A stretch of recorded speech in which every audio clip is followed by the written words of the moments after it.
बेटा, next topic है आपका फॉर्मेटिंग ऑफ अ पेज। तो फॉर्मेटिंग ऑफ पेज जो है वो हम जाएंगे पेज लेआउट में। वर्ड में जाके हमारा जो लेआउट का ऑप्शन होता है, लेआउट के ऑप्शन में हम कई तरीके से अपने पेज को फॉर्मेट कर सकते हैं।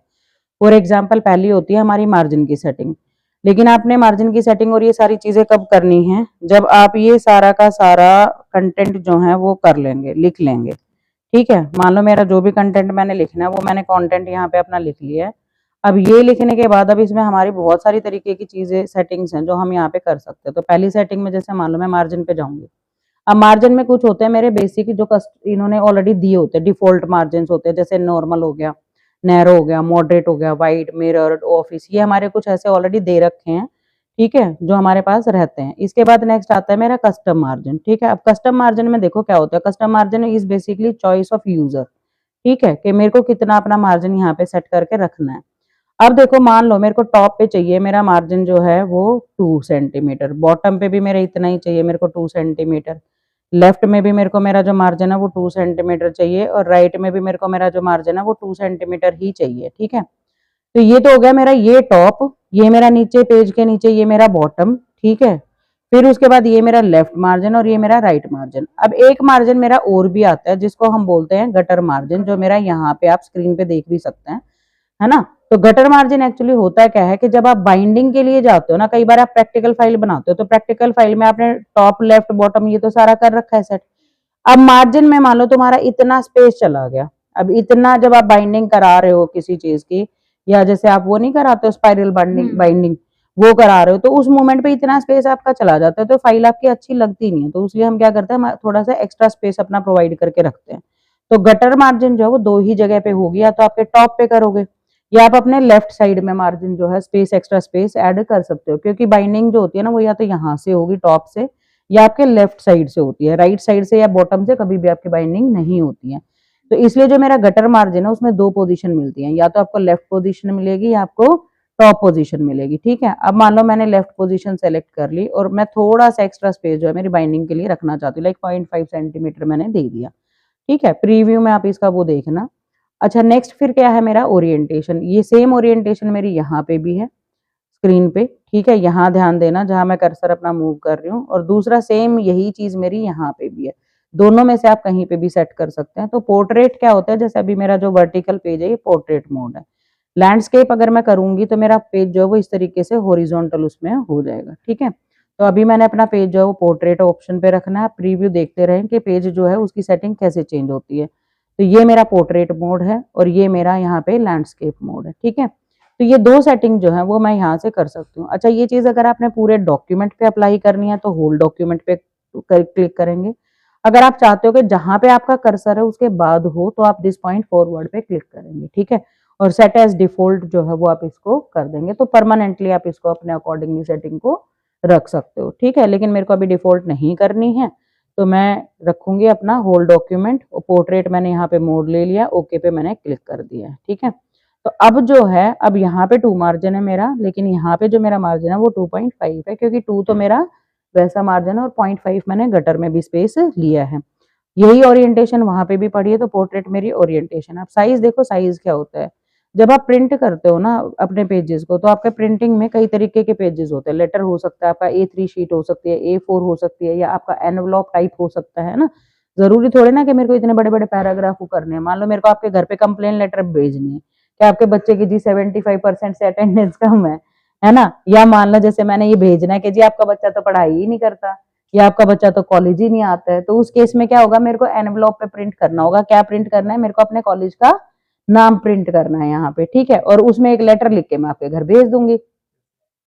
तो वहां पे मैं दोनों चीजों पे प्रिंट करूंगी, एक लेटर पे भी प्रिंट करूंगी क्योंकि लेटर पे तो मेरे को आपकी कंप्लेन लिखनी है, कंप्लेन लेटर लिखना है, और बाहर मेरे को एनवलप पे मेरे कॉलेज का नाम लिखना है। ठीक है, तो मैं वो सारी चीजें लिख के और आपके पेरेंट का नाम, तो फिर मैं एनवलप यहाँ से सेलेक्ट करूंगी। ठीक है, उसके बाद नेक्स्ट आता है आपका कॉलम। क्या आपने एक कॉलम पे काम करना है, 2 कॉलम पे, या 3 कॉलम पे, आपकी मर्जी है आपने कितने कॉलम्स पे काम करना है। तो यहाँ पे हम मोर कॉलम में जाएंगे, यहाँ से हम सेट करेंगे। अब मोर कॉलम्स देखो कैसे सेट होते हैं, थोड़ा सा मैं नीचे इसको आपका एग्जांपल करके दिखा देती हूँ कि आप कैसे यहाँ पे कर सकते हो। ठीक है, तो जैसे मान लो मैं कॉलम्स में गई तो मैंने लिखा है यहाँ पे कि भैया मेरे को जो वो है डेटा मेरा 2 कॉलम्स में, अभी ये मैंने वहां से कर दिया क्योंकि होल डॉक्यूमेंट पे अप्लाई हो रही थी ना सेटिंग। मार्जिन में जाके मैं एक बार इसको चेंज कर देती हूँ, दिस पॉइंट फॉरवर्ड। ठीक है, ओके पे क्लिक कर दो। अब ओके पे क्लिक करने के बाद मैं आऊंगी कॉलम्स में, पहले 1 कॉलम रख लेते हैं। ठीक है, 1 मिनट रुकना, कंट्रोल जेड, थोड़ा सा हो गया आपका 1 कॉलम में। अब आप आ जाओ यहाँ से। ठीक है, ये मैं गई यहाँ पे। अब यहाँ से मेरे को क्या है, कॉलम्स लेने हैं, और ये मैंने गया मोर कॉलम्स में। मोर कॉलम्स में जाके होल डॉक्यूमेंट हटा लो, दिस पॉइंट फॉरवर्ड कर दो, 2 कॉलम्स पे क्लिक कर दो, ओके पे क्लिक कर दो। ठीक है, अब जो भी मैं लिखूंगी वो मेरा 2 कॉलम्स में लिखा जाएगा। तो फॉर एग्जांपल मैंने लिखा इज इक्वल्स टू RAND, ये मैंने लिखा एक पैराग्राफ यहाँ पे। ठीक है, लिख दिया। अब ये लिखने के बाद अब क्योंकि मेरे को दूसरे अपने इधर जाना है, दूसरी साइड लिखना है, तो मैं क्या करूंगी, यहाँ पे ब्रेक्स में जाऊंगी, और ब्रेक्स में जाने के बाद मैं कॉलम ब्रेक पे क्लिक कर दूंगी। तो मैं अपने सेकंड कॉलम में पहुंच गई हूँ। अब सेकंड कॉलम में पहुंचने के बाद मैंने फिर से लिखा इज इक्वल्स टू, और मैंने एक पैराग्राफ फिर से इनको लिखने के लिए दे दिया, या मैंने लिखा एक पैराग्राफ मैं और लिखा लेती हूँ उनसे यहीं पे। तो क्योंकि ये भैया जी मेरी हेल्प कर देते हैं लिखने में, मेरे को ज्यादा लिखना नहीं पड़ता इनकी वजह से। ठीक है, हो गया मेरा 2 कॉलम्स में। इसी तरीके से आप 3 कॉलम्स में भी आप अपने पेज को डिवाइड कर सकते हो, मोर कॉलम्स में भी आप डिवाइड कर सकते हो। अच्छा, ये आता है मेरा मोर कॉलम का फिर डायलॉग बॉक्स, इसको हम डायलॉग बॉक्स बोलते हैं। ठीक है, अब इस डायलॉग बॉक्स की देखें यूटिलिटी है क्या, इसको मैं यहाँ लगा देती हूँ आपके सामने। यहाँ पे देखो हमारे पास क्या क्या चीज है। यहाँ पे हमारा 1 कॉलम, 1 कॉलम मतलब जैसा आप अभी तक लिखते आ रहे हैं उसका 1 कॉलम बोलते हैं। ये मेरा 2 कॉलम है जो हमने अभी लिया है स्क्रीन के ऊपर, यहाँ जहाँ मेरा कर्सर है। 3 कॉलम्स में आपने डिवाइड करना है अपने पेज को, 3 कॉलम्स में डिवाइड कर सकते हो, लेफ्ट राइट, ये मेरे पास ऑप्शंस है। अब नंबर ऑफ कॉलम्स मैंने कितने लिए थे, 2 यहाँ पे। अब अगर इनके बीच में आपको लाइन भी चाहिए है तो ये लाइन भी आप क्रिएट कर सकते हो, जैसे ये एक लाइन आपके बीच में बन के आ गई है। ठीक है, अब उसी तरीके से अगर फर्दर मेरे को और भी चीजें वो करनी है, मान लो मेरे को ये भी सेट करना है कि मेरी विड्थ जो है वो दोनों की इक्वल होनी चाहिए, या एक की ज्यादा एक की कम होनी चाहिए, तो मैं यहाँ से वो चीज की सेटिंग भी मैं कर सकती हूँ। ठीक है, तो यहाँ पे मैं क्या करूंगी, यहाँ पे इक्वल कॉलम विड्थ अगर मैं क्लिक करके रखती हूँ तो मेरी विड्थ जो है वो इक्वल हो जाएगी। अगर इसको हटाऊंगी तो फिर यहाँ से आप इसके अपने अकॉर्डिंगली सेटिंग कर सकते हो। तो यहाँ पे ये पूछेगा आपसे कि कौन से कॉलम की कितनी विड्थ आपने लेनी है और कितना स्पेस उसके बीच में आपका होना चाहिए। ठीक है, क्लियर हो गया। अच्छा, इसको फिर अगर आपने अप्लाई करना है पूरे पेज पे तो भैया आप होल डॉक्यूमेंट पे, अब आगे पूरे डॉक्यूमेंट पे करना है 2 कॉलम्स में तो आप होल डॉक्यूमेंट क्लिक कर देंगे। आप चाहते हो कि भाई नहीं बस इतना ही चाहिए है तो दिस पॉइंट फॉरवर्ड पे आ जाएंगे, और अगर एक इसी सेक्शन में अपने अप्लाई करना है तो दिस सेक्शन पे क्लिक करके ओके पे क्लिक करके हम हो जाएंगे। अब अगर मान लो फर्दर आपको लगता है कि भैया मेरे को तो अब 2 कॉलम्स में काम नहीं करना है, तो आप कहीं पे भी अपना कर्सर जो है वो रखें, और कर्सर रखने के बाद अब आपने फिर से क्या करना है, कॉलम्स में जाना है। फिर से आप क्या करोगे, मोर कॉलम्स में जाओगे। अब उसके बाद क्या करोगे, 1 कॉलम पे आप क्लिक करोगे। ठीक है, यहाँ से आप क्या करोगे, दिस पॉइंट फॉरवर्ड ओके पे क्लिक कर दोगे। अब जब आप लिखोगे तो आपका फिर से जो है वो 1 कॉलम में लिखा जाएगा। ठीक है, क्लियर हो गया कॉलम वाला भी। अब उसके बाद नेक्स्ट देखो, ब्रेक भी क्लियर हो गया। तो ब्रेक में हम पेज ब्रेक यूजुअली लेके चलते हैं, और हम अपना जो है कॉलम ब्रेक हम नॉर्मली लेते रहते हैं। ठीक है, ये मेरी 2 चीजों की जरूरत मेरे को टाइम टू टाइम पड़ती रहती है। ठीक है, उसके बाद मेरा नेक्स्ट आता है इंडेंट और स्पेसिंग, जो कि आपके सिलेबस का टॉपिक भी है, गुरुग्राम यूनिवर्सिटी का भी है ये टॉपिक आपका, और यही सेम टॉपिक आपका इसमें भी है। गुरुग्राम यूनिवर्सिटी और एमडी यूनिवर्सिटी के बच्चों के लिए, दोनों के लिए है ये चीज, है ना। तो अभी देखो अब यहाँ पे करेंगे क्या, ये मेरे इंडेंट हो गया और ये मेरा स्पेसिंग जो है बिफोर और आफ्टर हो गया।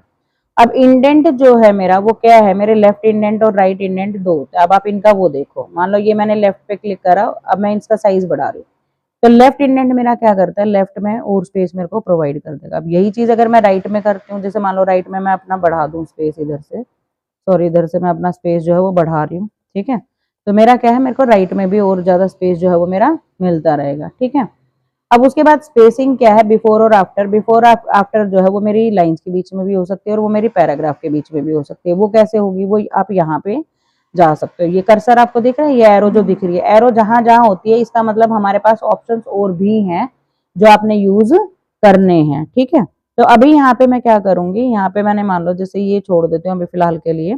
अभी जैसे लेफ्ट इंडेंटेशन का मैंने स्पेस दे दिया, राइट इंडेंटेशन का मैंने स्पेस दे दिया। अब उसके बाद क्या है, मेरा जो चीजें हैं वो मेरी पैराग्राफ में लिखी हुई हैं। अब पैराग्राफ जो है वो मेरा पैराग्राफ में जो मेरी जो आएगी टेक्स्ट जो मेरा आएगा वो किस स्टाइल का होना चाहिए। तो जैसे मान लो फर्स्ट लाइन अगर मेरे को करनी है, ठीक है, और फर्स्ट लाइन जो है मेरे को कितनी वो रखनी है, वो मैं यहाँ पे जैसे मान लो मैंने 1.5 कर लिया यहाँ पे, ठीक है। ओके पे मैंने यहाँ पे क्लिक करा, तो अभी मैं एक पैराग्राफ की बात कर रही हूँ, यहाँ पे ओके पे मैं क्लिक करूंगी, तो अभी आप प्रीव्यू देखना इसका इधर लेफ्ट साइड में, यहाँ प्रीव्यू देखना फर्स्ट लाइन करने से क्या होता है, ठीक है। तो यहाँ पे क्या हो रहा है, जैसे हम लोग नॉर्मली लिखते हैं अपनी कॉपी में, ऐसे आ जाएगा आपका, ठीक है। यही चीज अगर मेरे को वैसे करनी है तो मैं क्या करूंगी, मैंने यहाँ पे फिर से क्लिक करा, यहाँ पे मैं फिर से गई, फर्स्ट लाइन की बजाय अब हैंगिंग स्टाइल आता है, हैंगिंग पे मैं क्लिक करूंगी, तो आप देखो मेरा क्या आएगा, यहाँ पे हैंगिंग में क्या हुआ, मेरा फर्स्ट लाइन जो है वो इधर आ जाएगी और बाकी मेरा टेक्स्ट जो है वो इधर आ जाएगा। नॉर्मली लोग दो ही स्टाइल में लिखते हैं, या तो इस स्टाइल में लिखते हैं या उस स्टाइल में लिखते हैं।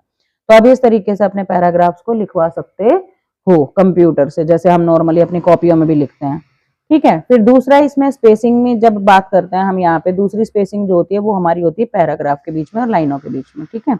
अब जैसे मान लो ये मेरा एक पैराग्राफ है, इसकी लाइंस के बीच में मेरे को स्पेसिंग करनी है, तो बिफोर भी स्पेसिंग करनी है मेरे को और आफ्टर भी स्पेसिंग करनी है। तो ये जो स्पेसिंग है ये मेरी पैराग्राफ के बिफोर और आफ्टर है, ठीक है। यहाँ मेरी लाइन स्पेसिंग आएगी, ठीक है। तो अब देखना, क्योंकि अब मैं इस पैराग्राफ को ले लेती हूँ, 1 मिनट के लिए रुकना प्लीज, क्योंकि यहाँ इसमें क्या होगा, बिफोर और आफ्टर दोनों इफेक्ट्स आपको दिखेंगे, ठीक है। अब मैं गई यहाँ पे जाने के बाद मैं गई बिफोर में, बिफोर में मेरे को कितना स्पेस चाहिए, मेरे को चाहिए जैसे 18 पॉइंट्स का, फिर